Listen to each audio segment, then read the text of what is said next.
অন্তর্বর্তী সরকারে এনসিপির সঙ্গে পরোক্ষভাবে যুক্ত থাকা দুই উপদেষ্টার পদত্যাগের দাবি জানিয়েছেন বিএনপি স্থায়ী কমিটির সদস্য সালাউদ্দিন আহমেদ। এছাড়া একজন বিদেশি নাগরিককে জাতীয় নিরাপত্তা উপদেষ্টা করা হয়েছে অভিযোগ করে তিনি তারও পদত্যাগ দাবি করেন। তারুণ্যের রাজনৈতিক অধিকার প্রতিষ্ঠার লক্ষ্য সামনে রেখে আজ খুলনার সার্কিট হাউস মাঠে আয়োজিত বিএনপি তারুণ্যের মহাসমাবেশে এসব দাবি জানান তিনি। সালাউদ্দিন আহমেদ বলেন, মানবিকতার নামে দেশকে যুদ্ধক্ষেত্রে পরিণত করতে চাইছেন নিরাপত্তা উপদেষ্টা।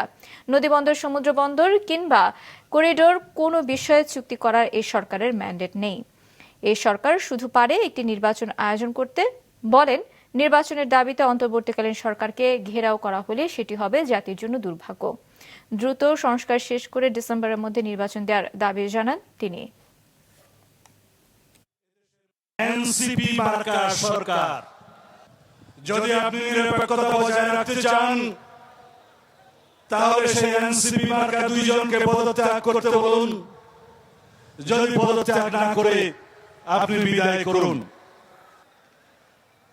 এই জনসভা থেকে দাবি করছি, সেই জাতীয় নিরাপত্তা উপদেষ্টাকে আপনি বিদায় করুন।